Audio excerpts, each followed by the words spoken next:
The final weekend of racing in the Fanatec GT2 European Series here at the Circuit de Catalunya here in Barcelona, and championships on the line. We've got the Pro-Am and the Am contest to be resolved over the course of what's going to be, no doubt, a very lively weekend indeed.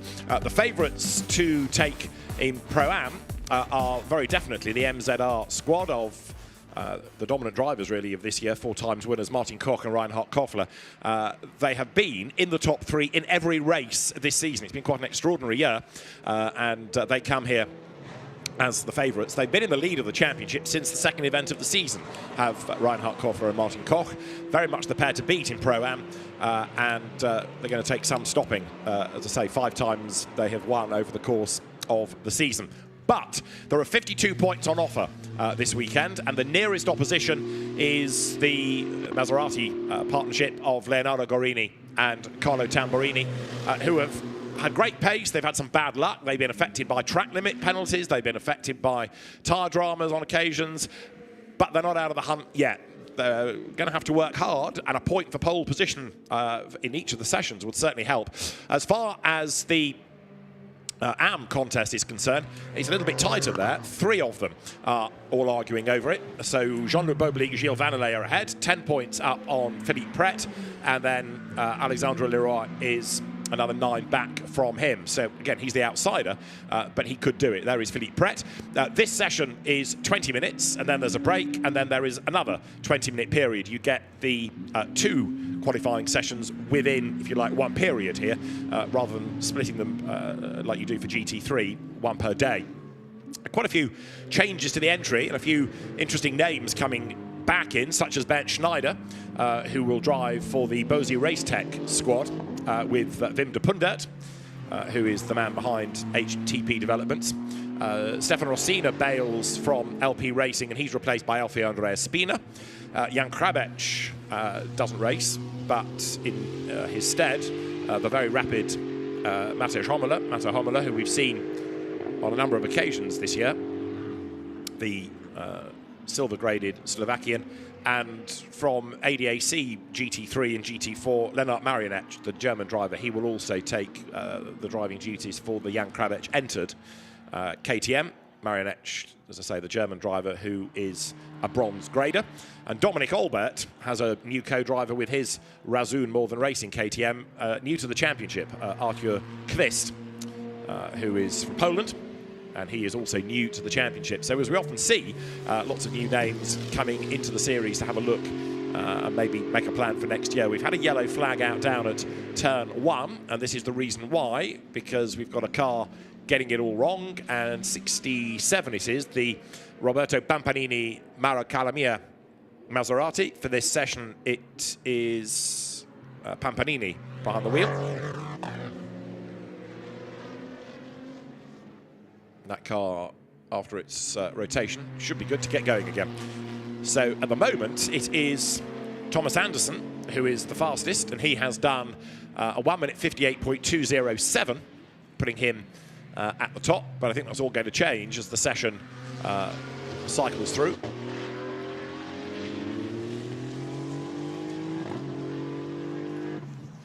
Best time that we had for the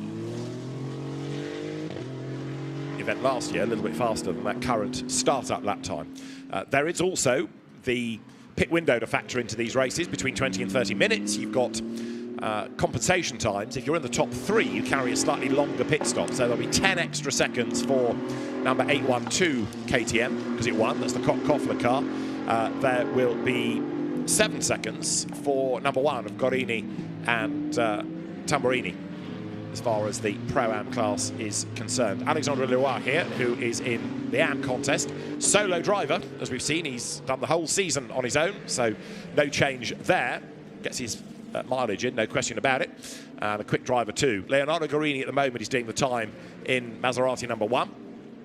Wim de Pundert will do duties in Q1 for the 81 Bosi Racetech Mercedes AMG, and this is Alexandre Leroy getting himself up towards the timing line. Alexandre Leroy goes by and the lap time is fastest, and that now brings him into a 1 minute 50.124, 8 seconds quicker than anybody else, but there's a lot more to come. 81 then, heading up towards the end of the lap. So this is the Wim de Pundert driven Mercedes, and with Ben Schneider sharing, although they aren't eligible for points, I think they're going to be a force to be reckoned with here. Wim de Pundert up towards the timing line. He's 67 years of age, but he's raced in the forerunner of this, the old GT Sports Club. He's raced in Creventic events, and the managing partner of HTP Developments goes through third fastest, 151.105. So decent enough lap for Wim de Pundert, making that car competitive, no question about it. There is Philippe Pret, whose son Louis is here this weekend in Fanatec GT World Challenge Europe Sprint Cup. And right now, 8th for number 2 of Philippe Pret, but this should be an improved lap time, looking at 2 green sectors.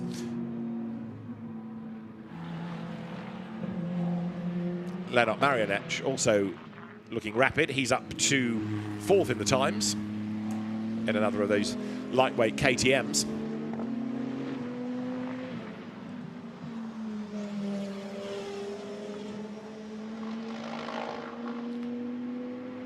And that, 8.12, yet to do a proper lap, but Martin Koch is building up to it now. Right, so there is 89. That is Lennart Marianec, and he looks as though this is going to be pole position, because barring any track limit incidents, this is very, very quick indeed. For somebody that doesn't necessarily know GT2, he knows his way around the circuit, but Lennart Marianec, bronze-graded driver. He's raced in ADAC GT3 and GT4 more recently, and now coming into a different feel of GT car. Still quick, but not with as much aero as maybe a GT3 car has. So there's a bit more movement, and that gives pole position then to Lennart Marianec. Goes by, and 1.2 seconds quicker than Alexandre Leroy. So a really good effort that. Gilles Vannelet is also improving his time. Look, you can see he's on an absolute best within the first sector. So Gilles Vannelet, who may be quick enough to get an overall pole, but his main target is a class pole in Am, because there's a championship there to be won that he and the irrepressible Jean-Luc Bobelic are heading for if they can keep out of trouble this weekend. There is Vannelet then, one of the more experienced drivers, not just on the grid, probably in the paddock this weekend. And another great character is Gilles Vannelet as he comes now out of turn 13, drops down the hill.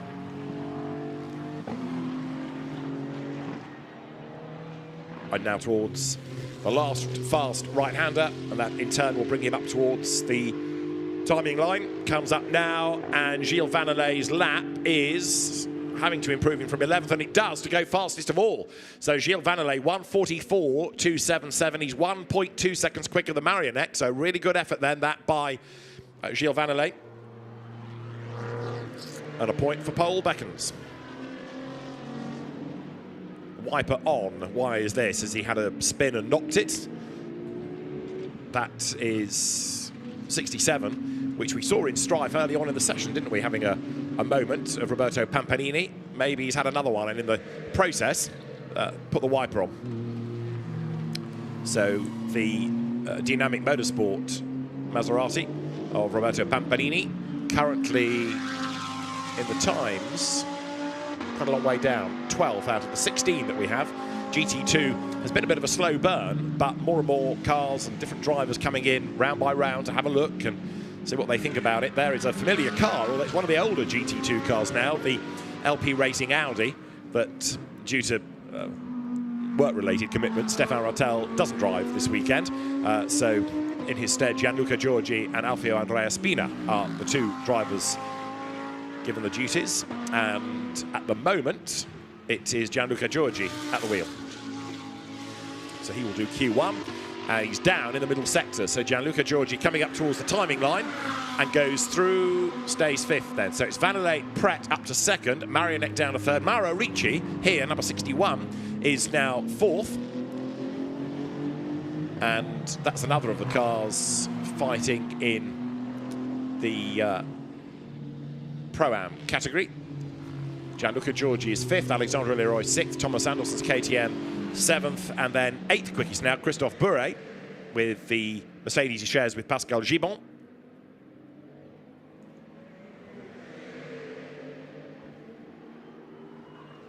another interesting one is 812 Martin Koch, who's yet to really do a proper lap, and 888 Jörg Wiebahn sharing this weekend with Andy Cantu, that we've seen be quick in European GT4 in the past. So some really intriguing names. There, clipping the curb is Philippe Pret, and there's a track limit warning now going the way of Mauro Ricci, number 61. That's at turn 3.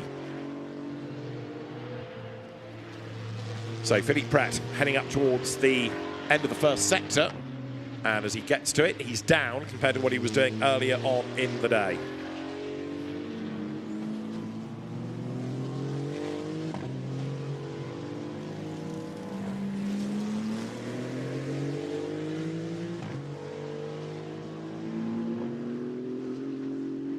Philippe Pret with the road to himself. In theory, ought to be quick here, but maybe he's just had the best out of the tyres. Perhaps they behaved better early on. Intriguingly today, and this sort of throws a curveball at the teams, it's much more overcast than yesterday. It's much cooler than yesterday. So whatever they learned yesterday on a really nice hot autumn October afternoon in testing doesn't really translate now to a cooler day and a cooler track surface as well. So maybe that is what's upsetting one or two of the teams compared to what they thought they had as the setup based on the warmer conditions of yesterday.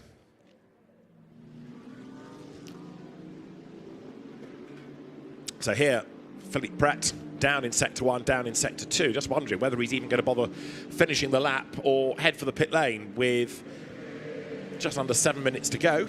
The answer is he's going to stay out, I think. Comes over the line, yeah. So Philippe Pret, second in the times, goes through. And this is another of the cars with a solo driver, but Philippe Pret certainly has been able to fight for outright positions this year. Doesn't have to worry about any compensation time in the pits. Wasn't in the top 3 last event out. One rather slow KTM there. Is that the Marionette car? It is, but I think that was purely to get clear track space, let the quicker cars go. Then Marionette controls his lap as he wants it. Leonardo Guarini, or Lego as he goes under the moniker, he has lost a lap for track limit abuses. And so, interestingly, is his championship rival Martin Koch. So the two fighting for the crown are on the back row of the grid at the moment.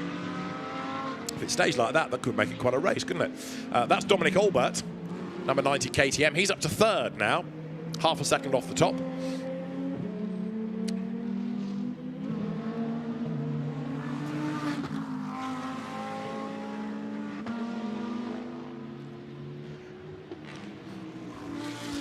So number 90 KTM, Dominic Albert, quicker in Sector 1 than he has been, but a little bit down in Sector 2.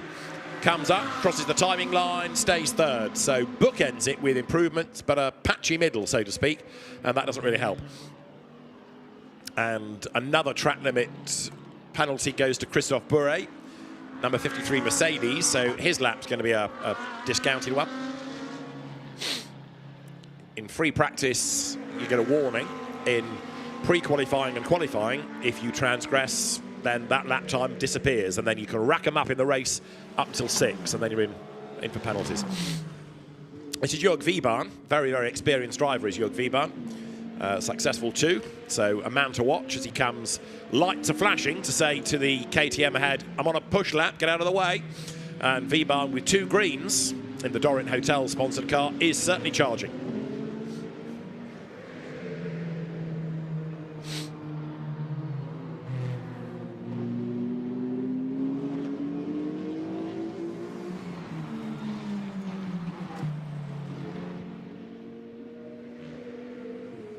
So out of turn 14 comes Jörg Wiebahn, makes the run up towards the line. Little bit wide there, but I don't think that's going to cost him too much. Goes across the line and up to 4th fastest. Really good lap by Jörg Wiebahn. Excellent job done. And that's now pole within Pro-Am. So Jörg Wiebahn, a 1:45.387 with silver-graded Andy Cantu joining him this weekend. That car, as I say, goes into the Pro-Am division, and a good effort done.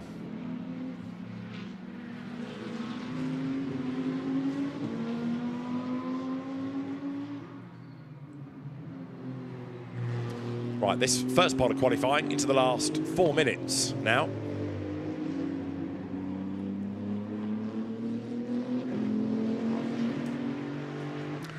And that's Philippe Pret, who, again, has gone well in the first sector, so he's upping the pace, and then bails from the lap, comes into the pit lane now.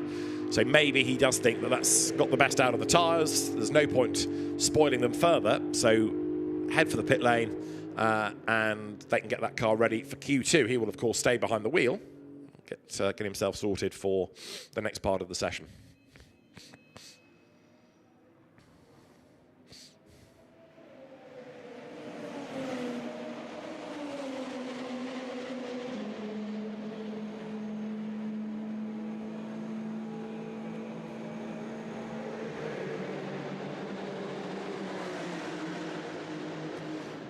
That's the Gilles Vannelet Mercedes you were looking at, which is now going to be given to Jean-Luc Bobelic. Lennart Marianek, though, is not given up in the number 89 KTM. Got a bit of traffic up the road, but considering that he's new to the car team championship and all of that, Marianek doing a very impressive job here. Comes then down through the middle sector, heading down towards turn 10. Got that Mercedes just up the road ahead of him as he goes through that long looping left. Makes the climb up the hill and goes through. So gains track position over 53 Mercedes. Marianek drops down the hill, comes towards turn 13. And 2 greens. Is this going to put him back onto the front row of the grid? 6th at the moment, and Marianek very wide coming out of turn 14. But as he accelerates over the stripe, the answer to position is he only goes up by 1 spot, so he moves from the outside to the inside of the row. And Lennart Marianek then 5th fastest in the KTM.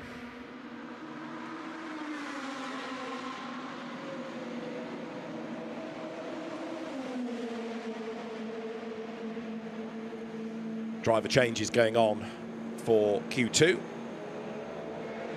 Quick word with the teams. The Ricci's, Mauro out, Benjamin in. And Benjamin Ricci is another very quick peddler. We've seen him in the past in GT3 Mercedes, GT4, GT2, and the Dad and Lad team getting set for the second part of the session now for the session that will determine tomorrow's grid. Alexandre Leroy, in the meantime, has dropped to 10th. He has improved in a sense, but he was well up early on. He's found a bit of time on that last lap, but he was going better earlier.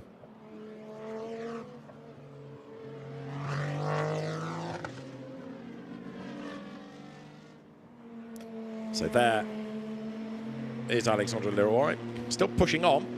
See what he can do at the end of the first sector of this lap. Lennart Marianek is still going as well. There he is, and he's gone green, look, in the first sector, but he's a bit down in the middle, so the lap's starting to be spoilt maybe now. Lennart Marianek heading through the infield of the circuit. A little bit of a twitch then as he came up towards turn 12.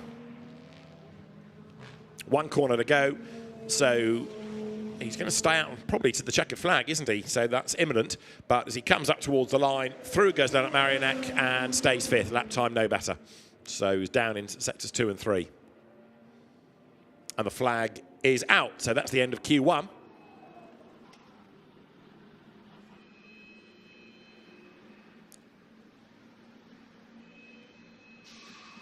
'888 Jörg Wiebahn's car, which has lost its pole position to Leonardo Guarini now within Pro-Am. That's the significant bit. Guarini gets a point, and that's crucial for the championship. Where is Martin Koch? 7th on the grid, and in class, 5th. 4th in class.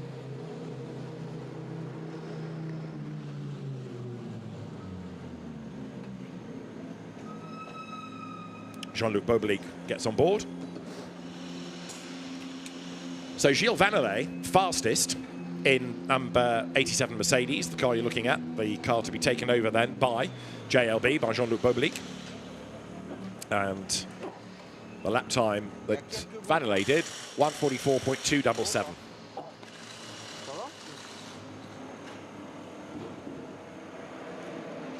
There is Gilles Vannelet standing and watching all of this.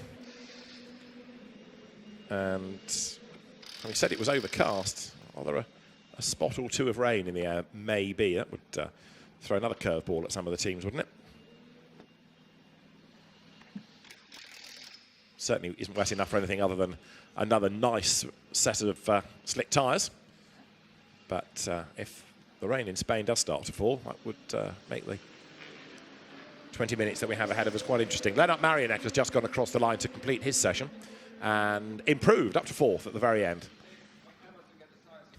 Jörg Wiebahn talks to Andy Cantu.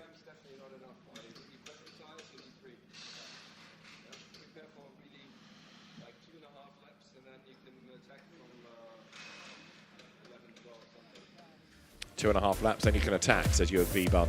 Right, Gilles Vannelet, the fastest by 0.165 of a second, ahead of Philippe Pret, Dominic Olber third. Lennart Marianek, in the end, takes pole position by going 4th in Pro-Am, takes that point away from Leonardo Guarini. That's not going to make him popular. Guarini 5th, ahead of Jörg Wiebahn. Good effort, ahead of Martin Koch. Then it's Gianluca Giorgi.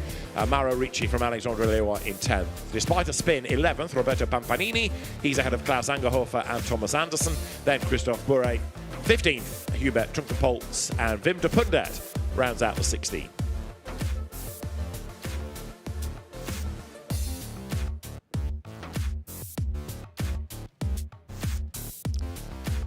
So, same cars, different driver in many cases, and we'll have Q2 getting underway shortly.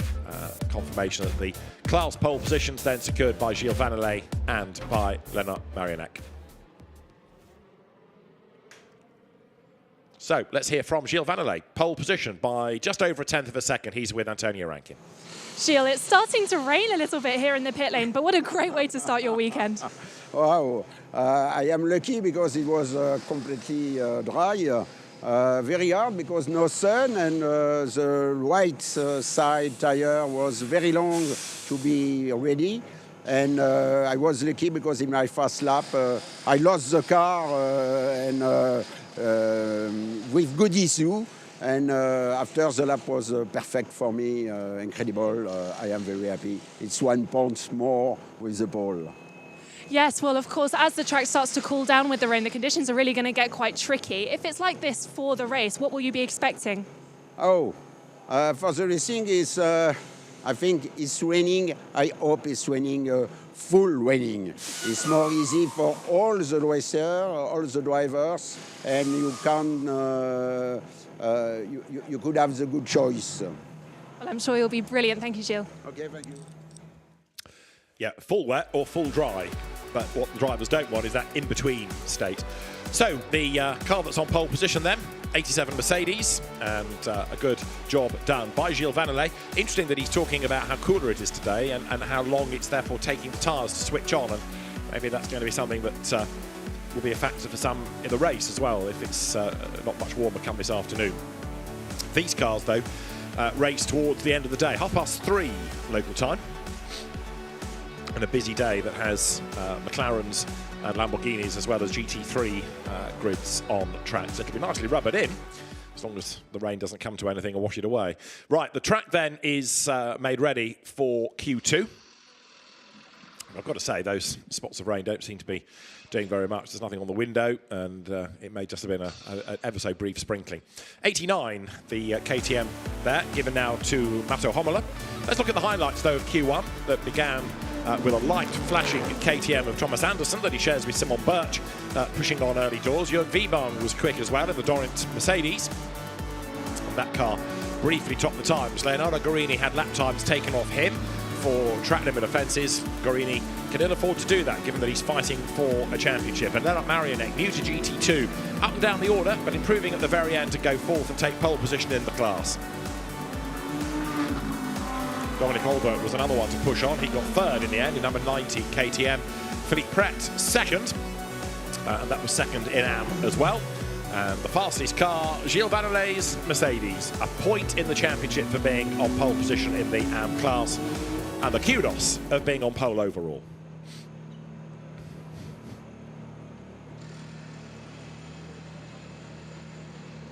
So as the teams await the green light, the track is declared wet, so the race director therefore puts the choice about tyres to the drivers.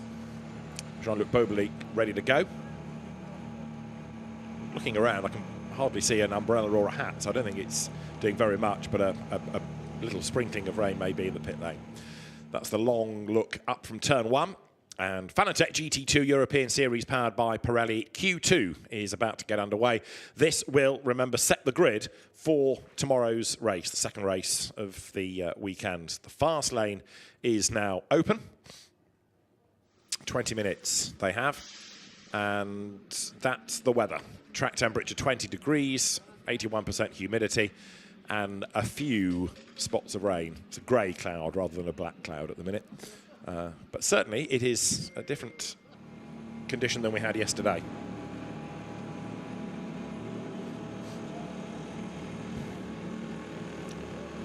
So as the teams await the green light, nobody is yet really ventured. Oh no, there are a few that have ventured down to the fast lane at pit exit, but the majority of cars staying with the teams really for the moment, including their Benjamin Ricci. He could well be a man to watch, I think, in this session. And one or two more rumble down the pit road. So we await the green light.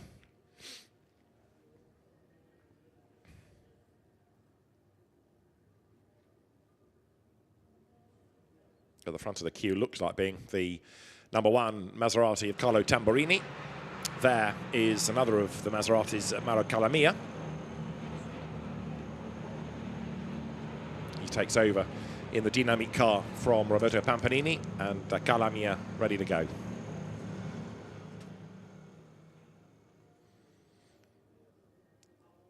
So for 20 minutes again, the teams have the track time. And the queue of cars at the end of the pit road, some want to be out early, others lag back because they want the clear track space, and it's then managing when you release the car. So the car controller will be having a look at how busy it is on the pit lane and working out when best to release. But, as you've heard from Gilles Vannelet, if it's taking a lap or 2 or 3 to really switch on a tyre, and Jörg Wiebahn was touching on this also, then perhaps they do need to be out early and make sure that the warmth comes into the rubber.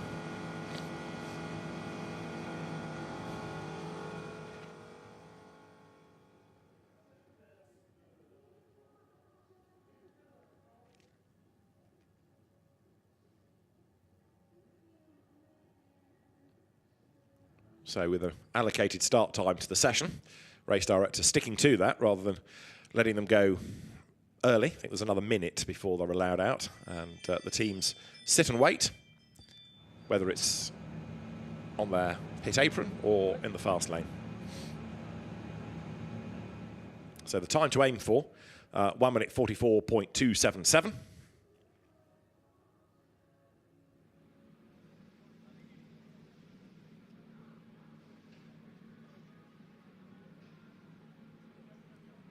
And this standalone session then set to get underway. The Barcelona circuit, 4.6 kilometers long. And there's a little bit of light rain that's been sprinkling the pit lane. Still not developing so very much. As down the pit road now goes number 16 KTM. That means that the Seti Samini Klaus Angerhofer car is going to join the queue, and it will have Seti Samini at the wheel. 812 Reinhard Koffler, definitely a candidate for pole. Green lights on at the end of the pit lane. Finally, we're in business then for Q2.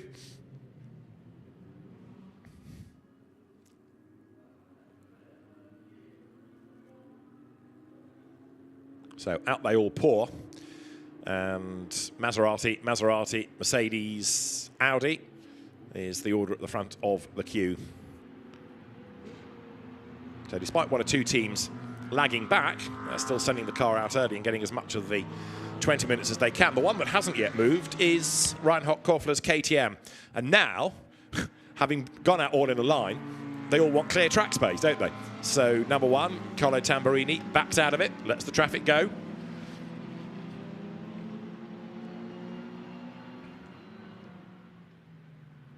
So it's going to be Philippe Pret, I think, who's going to be the first driver that we need to look for a qualifying time. But it's like a slow bicycle race, this. Everyone crawling around. There is Reinhard Koffler on the move down the pit lane. So that car ready to blast out onto the circuit.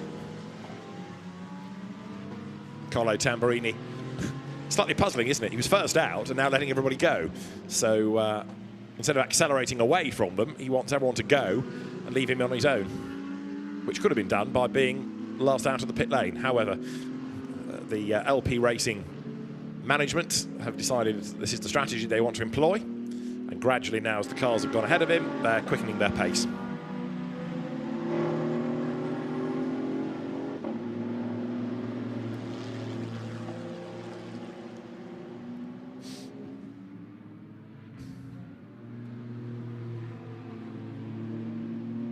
So that's Philippe Pret, the number 2 LP Racing Maserati GT2, a car making its debut at the end of last season, and makes a great noise, the Maserati, and it's exactly the right kind of brand to have on the grid, along with the likes of Audi and Mercedes. More and more have been built for GT2. Porsche came in, although the Porsche GT2 car never quite gelled. It was always a slightly loose car, from what drivers used to say about it. We've seen the occasional Ferrari or Lamborghini come in, not necessarily in GT2 spec, but I think, you know, the manufacturers have a look and take a decision as the category builds. Then it's worth building a car for, isn't it? And Mercedes was persuaded to come and have a look, run a sort of stopgap GT2 version at the Red Bull Ring a couple of years ago. As an example, Mercedes AMG thought, yeah, we can see this as a business model, made a GT2 car, and now there are more and more of them. So it's a bit like it took GT4 quite a few years to really catch light, and it's a slow burn here, but almost every weekend is better than the one before in terms of the quality and depth and the numbers on track. So finishing the year with 16 gives optimism for next season. The KTM's a bit pesky in a way. They're a lighter, cheaper alternative to the GT2 task, but very, very competitive. But there's something about driving a Maserati, isn't there? They've come on in good numbers this season.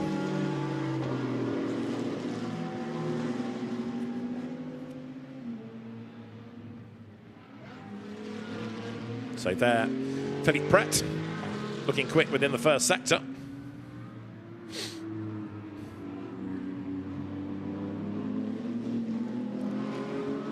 Going to take a lap or two really to get everybody up to speed, everybody starting to push, and then you'll start to see what a not only proper lap time looks like in Q2, but also the order, because at the moment you see Philippe Pret doing an absolute best. Well, you know, there aren't that many to gauge that against.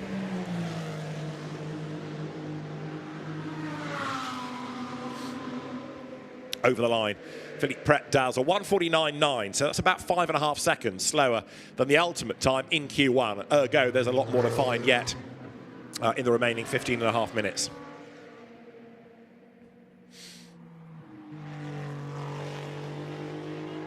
But every lap that Philippe Pret does gets a bit more warmth into the tyres from what the Mercedes teams were saying. 2.5 laps, then you can start a push. Might be a little bit different for the Maserati, depends how it works the tyres. But Philippe Pret continuing to push and doing an absolute best again within Sector 1. And a better absolute best than it was first time around.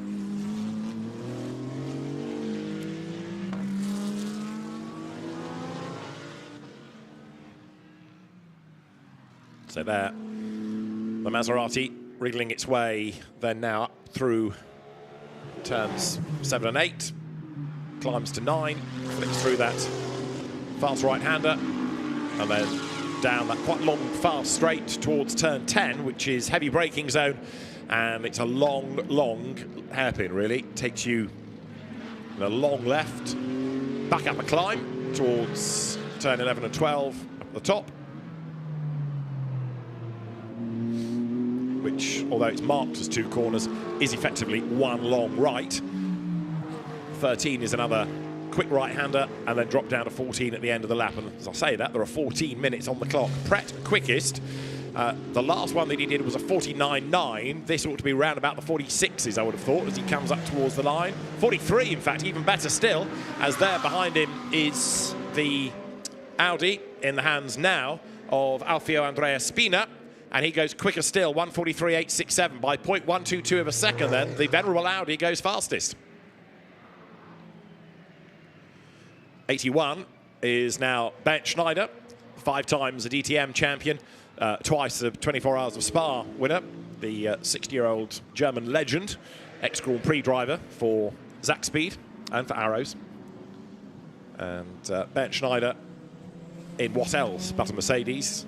He's been an incredibly good servant of the brand, and they've had a great relationship for many, many years now, whether it's been in the DTM or GT racing, because of course he drove in the FIA GT Championship back in the late 90s for Mercedes. Bernd Schneider comes then now towards the start of a proper lap. Philippe Pret, meanwhile, second. The absolute best Sector 1 time is now done by number 61 Mercedes AMG of Benjamin Ricci, and Pret pushes down towards turn 10 here.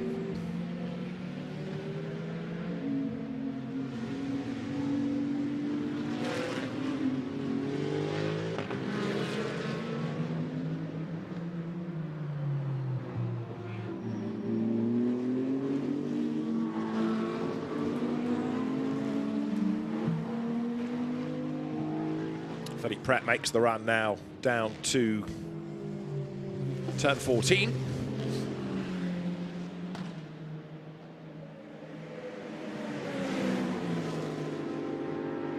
And to the timing line. Philippe Pret fastest now, 1:43.680, and that's by 17 thousandths of a second from, oh no, all change. Matto Homola now fastest by nearly half a second. 17 thousandths were Pret to Spina, but that's now second and third because Matto Homola goes to the very top.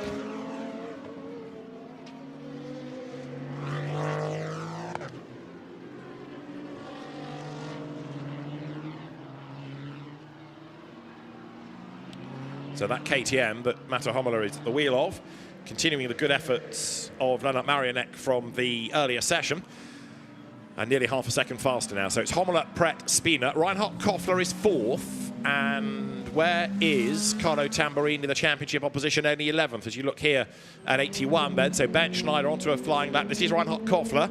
And green means it should be an improvement. Although Benjamin Ricci has done another absolute best Sector 1. Ricci fifth at the end of the previous lap.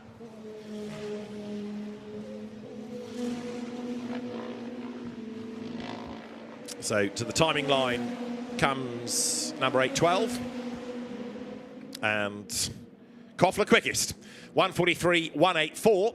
That is not only crucial because he's well ahead of number 1, the championship rival, but he'll get a point for that as well within the championship. So an important lap successfully completed.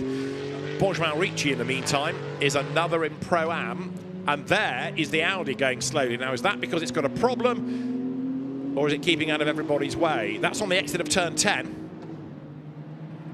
And I think that's got a problem. I'm looking through the window and it's not got going.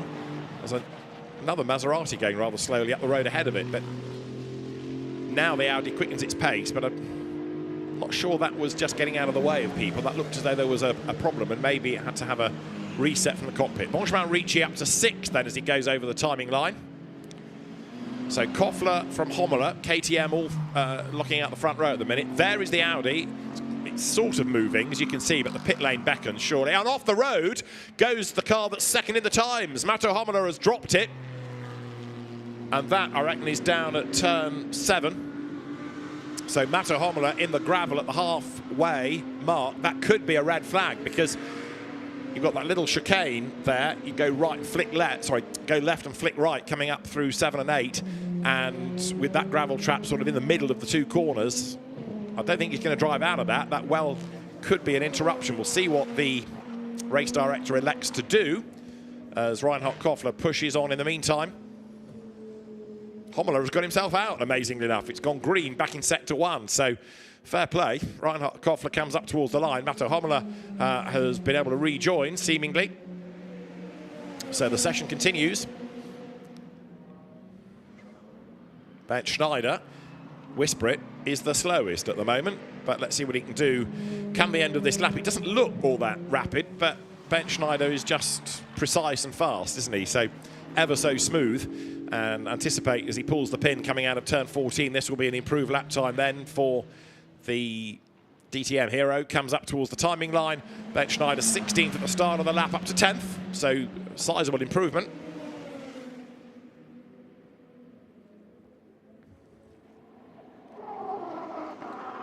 Up the curb into turn 1. Schneider now there, Carlo Tamburini second, and that means that he is ahead of Reinhard Koffler. And Koffler's had a lap time taken off him. Right, so Matto Hommler is back on the pole position, even though he's had that spin. Andy Cantu in Jörg Wiebahn's Aston Martin is second, and now Carlo Tamburini third, but could well, perhaps should well, be on pole position by the end of this lap. This looks good. Tamburini comes up towards the timing line and goes fastest. Carlo Tamburini then. The lap time is a 1:43.113, just over a tenth quicker than anybody else. So Maserati, KTM, Mercedes, because Andy Cantu is third. Maserati, Audi, KTM 4, 5, 6. Philippe Pret ahead of the Alfio Spina Audi, getting a replay of a spinner, not a spinner, and that is Matto Hommler, who goes off through the gravel. And yes, the rear wheels got themselves onto the AstroTurf, so he was able to reverse the car away and get moving once more. So bravo, Matto Hommler carries on in the session.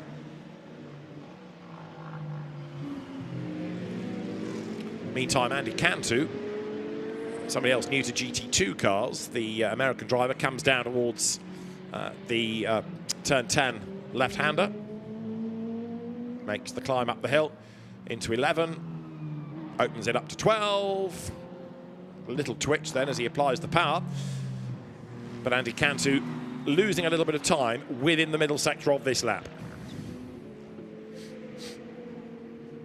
And bails to the pit lane. 7 minutes still on the clock, so slightly surprising that he might think that's all he can get out of the tyres. Now, what about Jean-Luc Bobelic? This is the car that's on pole position for race 1, but at the moment, JLB is only 12 fastest. So Jean-Luc Bobelic down now through turn 13, not being able to extract the pace out of this car that Gilles Vannelet was. And Bobelic comes up now to the end of a 6th lap, so the tyres should be operating properly.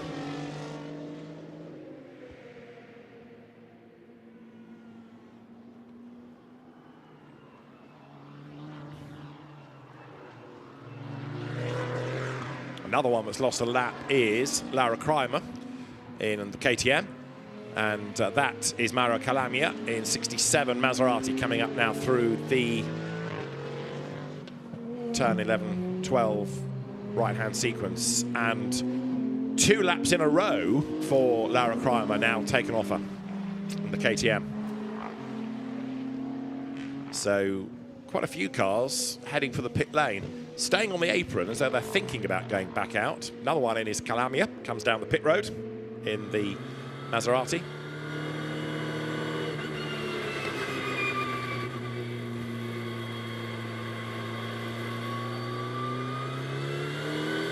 This is Bernd Schneider's view on a lap that I would suspect is bringing him into the pit lane. Bernd Schneider 10th, and another one facing the wrong way. Another of the KTMs, and it's number 90 KTM this time, of Arthur Kvist. Kvist and Shout. He's had a big lose coming out of turn 10. Lots of tyre squeal, and the tortured Pirellis eventually give up the ghost, and around he goes. So Arthur Kvist sorts himself out, gets going again in the Milwaukee Tools KTM, but delayed as a result of the spin. There, Jean-Luc Bobelic, in the meantime, hustles on up towards the line. He's down in 12th in the times, though, now. Bobelic up to the line. And that lap offers no improvement. So into the last 5 minutes now of the session. Jean-Luc Bobelic not convinced he's going to be able to go any faster. If they're not improving now, there are relatively few improvements in sectors, never mind in terms of lap time. I think he's probably had the best out of the tyres now. So it does look as though Jean-Luc Bobelic is done as far as the grid position is concerned, I would suggest.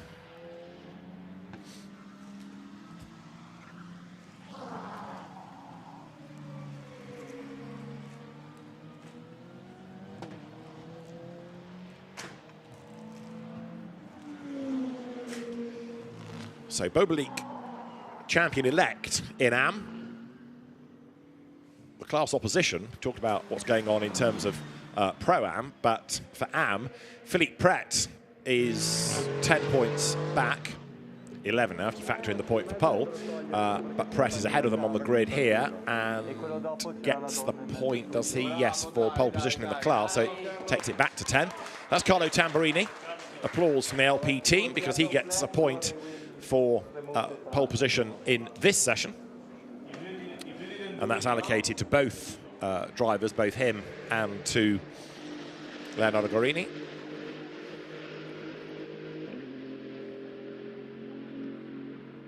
More of the KTM drivers watching what's going on with Mato Homola out of the car, second fastest, and Reinhard Koffler needs to push, but it ain't coming when it needs to be coming for him.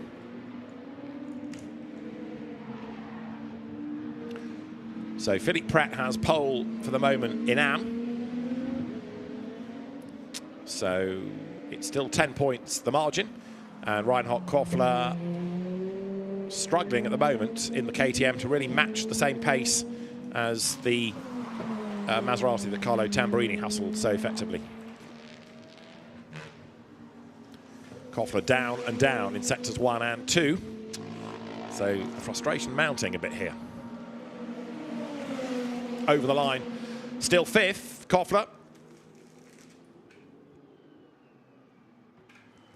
Goes over the timing line, but although he's got time in the session to be able to improve, the question mark is over whether or not the tyres are willing, or whether that's going to be able to happen. The Audi that was slow into the pit lane didn't go back out again, so Alfio Spina's car still with the team. And Spina staying in it, but I think maybe now the instruction is no, that's it, out you get. So yes, Alfio Andrea Spina out of the car. And as long as that car is okay, it will start from 7th. But there's a question mark, certainly, over the slow last couple of laps that it did.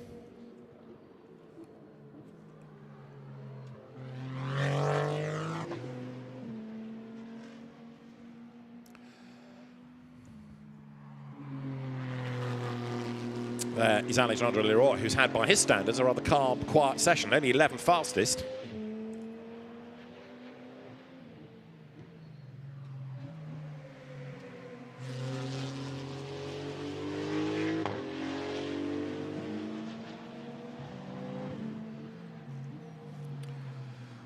So what can Leroy do at the very end?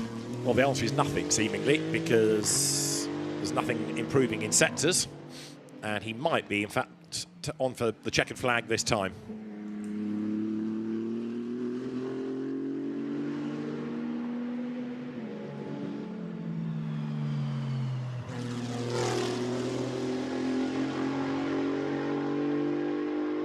So Leroy down in sector 1, and the flag is 20 seconds or so away now, so I think this is going to be the end of the session for him.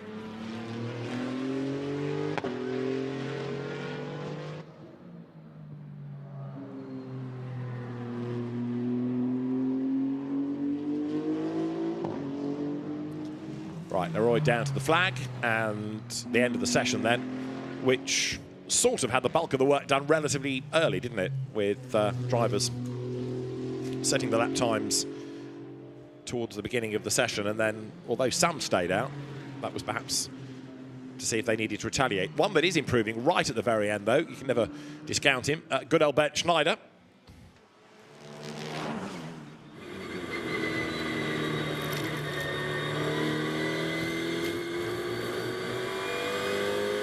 So Schneider to the checkered flag, and we'll see on this lap whether it's going to be an improvement. First sector is quicker, so that looks heartening.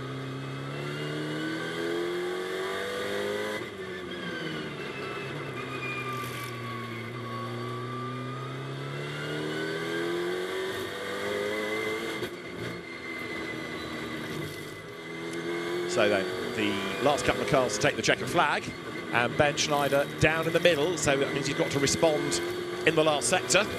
Comes up to the line, and Ben Schneider goes through, and it's down in the last sector as well. So Schneider ends up about 4/10 off his earlier best lap. No improvement, therefore. So that will be a somewhat frustrated Ben Schneider, to say the least, but making a return to GT2 machinery.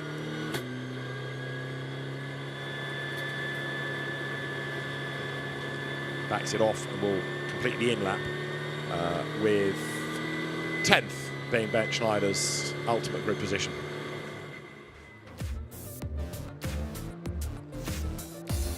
So, Leonardo Guarini it is, who is the fastest at the end of, sorry, Carlo Tamburini it is, who is fastest at the end of Q2 from Mato Homola, 0.108 of a second being the margin, and then third, another of the Maseratis of Mauro Calabria. Fourth, Andy Cantu's Mercedes from Reinhard Koffler, the championship leader in Pro-Am, only fifth.